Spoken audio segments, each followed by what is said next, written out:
Hai Besti, ketemu lagi di vlog aku sepulang kerja. Hari ini aku akan membahas salah satu artikel yang aku temuin lagi. Judulnya aku bacain dulu ya. Judulnya adalah Menkes lanjutkan penelitian meski MK tolak legalisasi ganja medis. Nah, kalian udah pernah denger kan kasus ini. Jadi memang sudah diajukan nih ke MK bahwa ganja medis ini pengennya dilegalkan gitu, tapi ternyata ditolak kan kemarin. Nah, meskipun ditolak, tapi tuh sedang dilakukan penelitian sekarang. Jadi mudah-mudahan nanti kalau seandainya ternyata ada manfaatnya diteliti, ya diajukan lagi apakah nanti bermanfaat atau tidak buat pengobatan gitu. Apakah kamu mau menanggapi?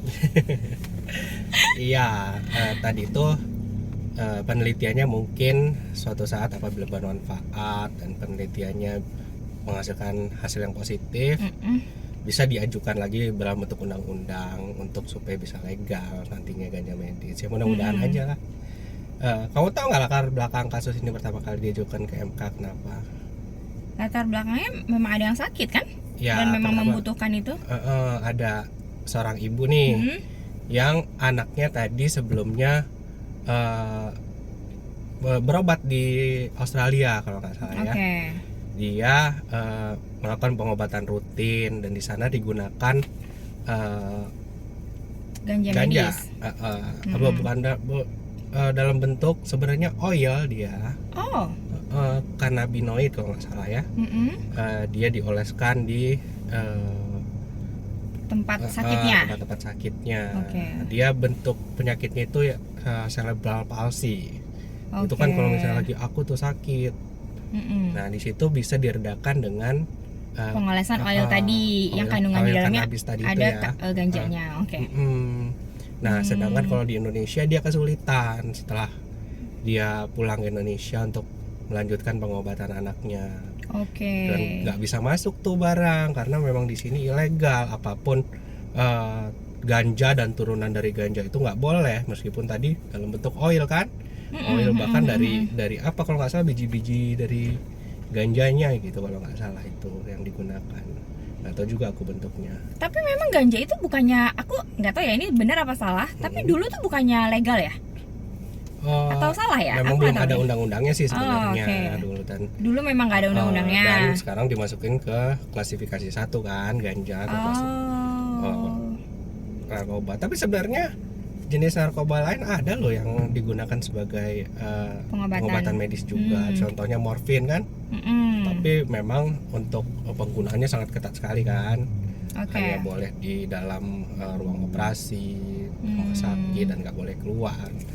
Dan itu juga untuk mengatasi rasa sakitnya yang berlebihan, dan itu mengurangi rasa sakit biasanya. Sebenarnya ganja medis ini udah ini loh, ada beberapa negara yang pakai. Oh ya, mana gitu? Terakhir itu kalau nggak salah di Thailand. Thailand tuh udah legal di sana atau enggak? Ya legal terbatas lah gitu, bisa menggunakan. Nah, udah itu di Amerika juga kalau nggak salah juga udah disetujuin. 2018 tuh penggunaan ganja medis juga dalam bentuk sama tadi cannabis oil itu.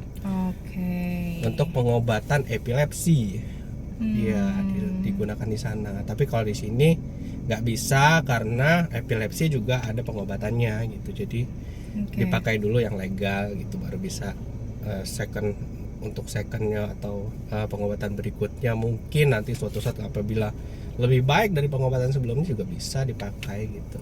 Udah itu ada lagi negara kayak Inggris, Selandia Baru kalau nggak salah itu udah juga legal ganja medis. Dan dia juga bermanfaat untuk beberapa penyakit selain epilepsi, cerebral palsy tadi kan.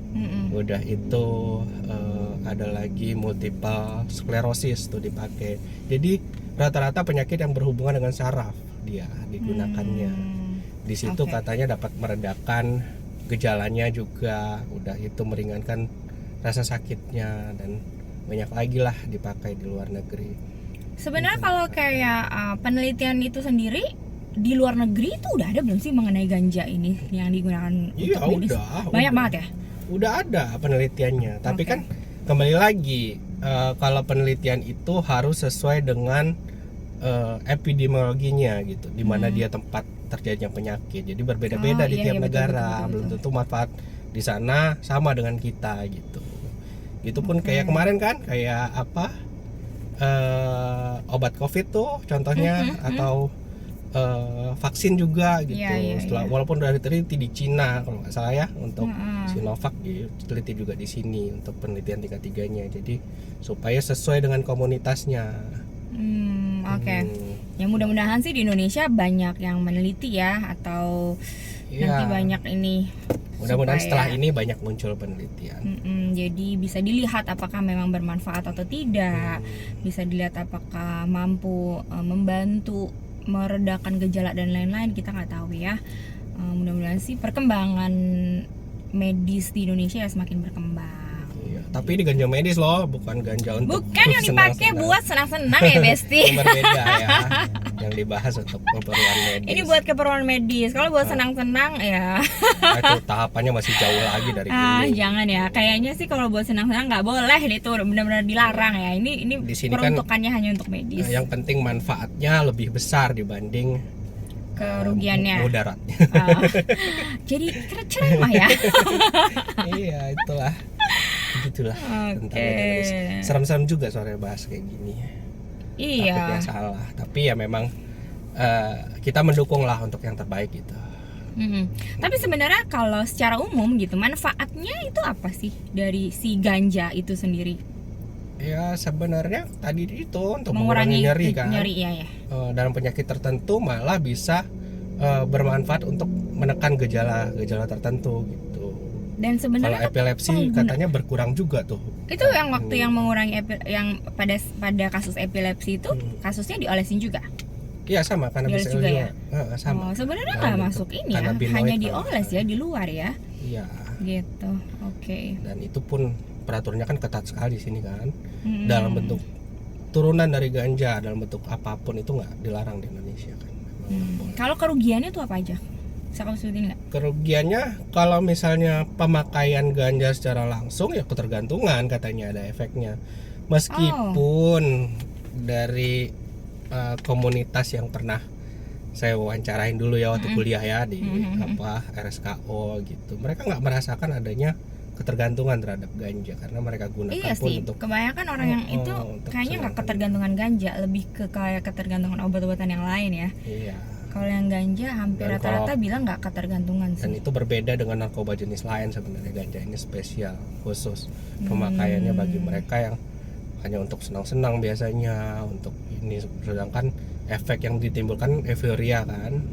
Nah sebenarnya itu yang ditakuti sebenarnya, efek euforia itu nggak bisa dibawa kita untuk nyetir, untuk apa, sebenarnya sama sih sama alkohol. Bisa ketawa sendiri pasti. Iya, sama alkohol sebenarnya mirip-mirip itu efeknya.